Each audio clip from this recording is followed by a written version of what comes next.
Hi, folks. It's Keith Beardsley of the Beardsley Real Estate Team here today with step number 4, which I'm just going to call starting your serious search. So, at this point in time, you have finances in order. You have a pretty good idea what areas you want to look at.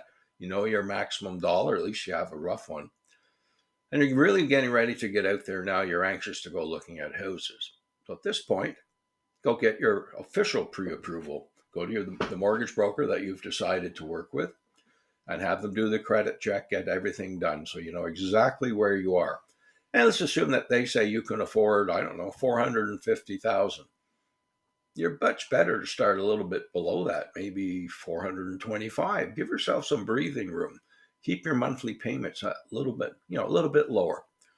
Anyways, you've got that. Now you're ready to say, okay, let's go look at homes. No, one more step.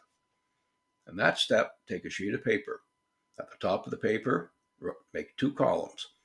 One that is need and the other is want. Under the need column, and you have to be very tough on yourself on this one, list everything you absolutely must have in a house. And I'll give you an example in a minute. On the other side, list what would be under the wants column. List what would be nice to have if you could find a house that had that. And there's a very big difference between these 2 items. So here's an example. Do you absolutely have to have a 2-car garage? Or would it be nice to have one? Do you need a 1-car garage? Maybe, maybe not. Where I am, I'm out in the country. I've been here 20 years in this house. We don't have a garage. We have a car shelter. For a few hundred bucks, it's a lot better than spending a few thousand when I buy a house.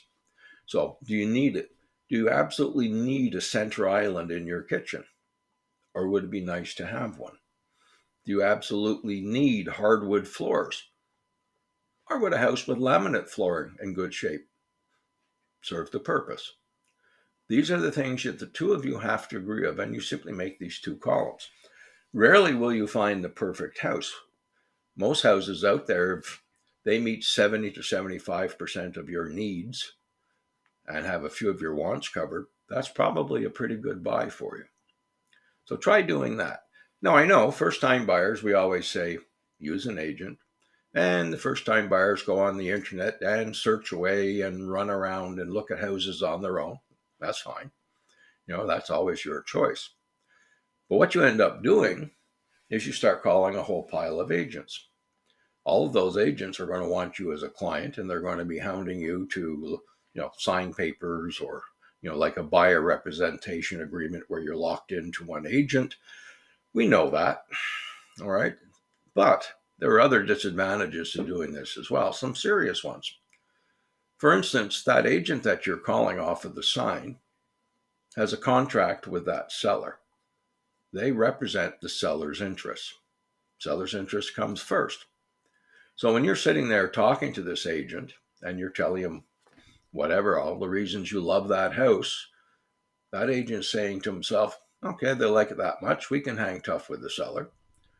If you make the mistake of telling them your negotiating position, let's say it's a $450,000 house, and you say to that agent, we're pre-approved for the 450. We don't mind paying 450 for this house, but we'd like to come in at 425 and see what happens.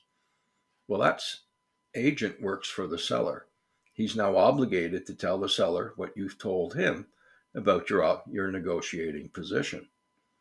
If the seller says to that agent, we're asking 450, I can take 425, that agent's forbidden from giving you that information. All right, so the seller's entitled to confidentiality. So if you are doing this game of running around, checking out this house, that house, talking to this agent, that agent, just remember, don't give out anything about your negotiating position because you're going to be at a disadvantage. Now, if you pick an agent, and country agents tend to cover an awful lot of ground. We have to just be for the volume of sales. It's nothing like in the city.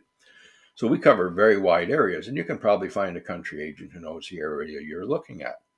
Now, I sometimes, when I get people who come to me and they say, I'd like to see houses out in such and such an area, and I rarely ever get out there, I have an option. I can take them around anyways, or I can find them an agent who knows the area. So there's different ways of doing this. The other advantage with an agent is that you can ask them to put you on their MLS update. So let's say you're looking today and there's 3, 4 homes, none of them are what you want. There's no other ones out there. That agent can put you into a board system, into the MLS system. He can punch in your criteria, and every time a home that meets your criteria comes on the market, you're going to get an automatic email saying, "This one just listed."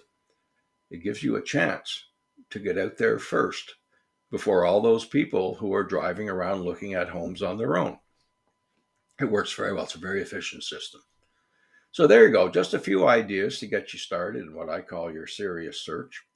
And I think in the end, how you operate, it's going to be up to you, how you're going to feel comfortable. Some of you will do it on your own. Some of you will find an agent. And if you do it either way, I'm wishing you the best, because this is fun. This is what it's all about. Enjoy your search. We'll have another video coming up shortly. Keith Beardsley of the Beardsley team, wishing you a good day.